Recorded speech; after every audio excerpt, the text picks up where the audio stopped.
Exercise number 18. Ready? Start. I am grateful to the Board of Governors, Director and members of the staff of this Institute of Technology for having invited me to perform the opening ceremony of the building of the Institute this evening. Be a teacher myself, it is always an encouraging and stimulating experience for me to meet young men and women, students and teachers who are engaged in the exciting pursuit of knowledge and discovery. It makes me feel happier and younger. I shall always carry with me the fragrant memory of the pleasant time I have spent in your midst this evening. I have been impressed by the considerable thought and hard work that has gone into the design and construction of this building, which I have had the pleasure to inaugurate. It had beauty without pomp and show and is eminently functional. It is designed to meet all the present requirements of the institute and also to provide for further expansion without upsetting the general pattern.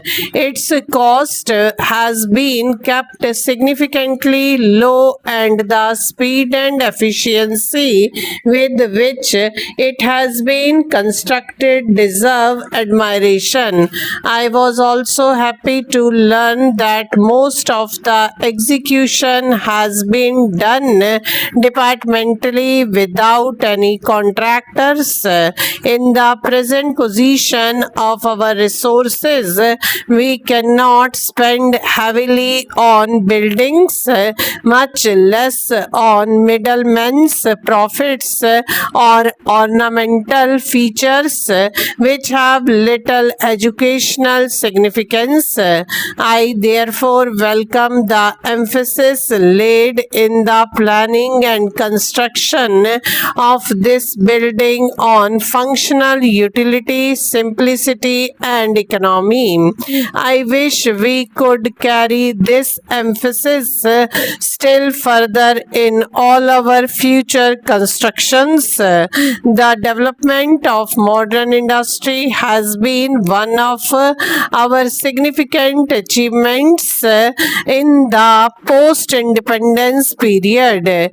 We have started several new industries and expanded older ones, and this has enabled us to reduce imports to meet increased internal demands and in building up to promote exports in certain sectors.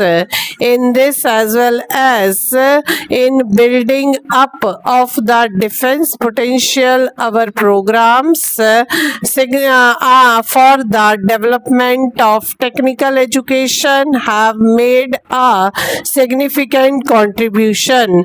In spite of the heavy weather into which these plans have recently run owing to a period of recession through which we are passing, I regard them as one of the more successful areas of our educational planning. In the last 20 years, we have expanded most of the old and engineering colleges because a bigger institution tends to be more economic and efficient, and also open new engineering colleges colleges.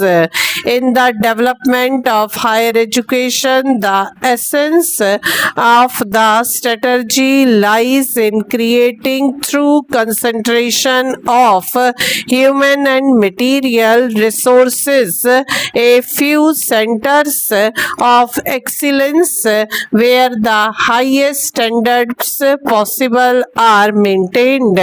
These centers are then utilized for producing high quality teachers, textbooks, and other materials which in their turn help to tend the excellence generated in these institutions to others and ultimately to raise the standards of the system as a whole. The establishment of the Indian Institute of Technology is a good illustration of this process of improving standards in higher education.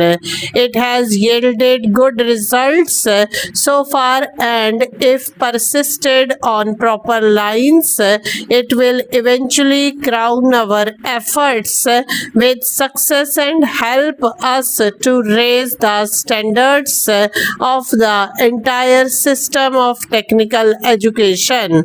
I wish such programs could be developed in other sectors of higher education as well. While I greatly appreciate these attempts at improving quality, we have to be on guard against two dangers. The first is to ensure that this pursuit of quality does not push up the costs to impossible levels. I concede the point that good education cannot be had without a cost, and that a nation which desires to have good education should also be prepared to pay for it. But research studies have shown that the converse of this statement is not necessarily true. Very often, institutions where the cost per student is high show a poorer level of attainment than some others where the cost per student is much lower. It cannot therefore always be argued that an education which costs more is necessarily better. What often happens in practice is that costs of education mount up for reasons other than those of qualitative improvement, snobbery, lack of proper planning, or the adoption of obsolete techniques. Good scientific research, for instance, costs more money, but large amounts can also be spent on providing marble floors to laboratories or on the purchase of costly equipment which is only occasionally utilized. We have to ensure that such causes of increase in costs are avoided and that costs per student are reduced to the minimum possible, consistent with the maintenance of the necessary standards. This will be possible through the adoption of modern scientific techniques, better planning, and greater human effort. The institute should not be satisfied merely by maintaining the highest standards.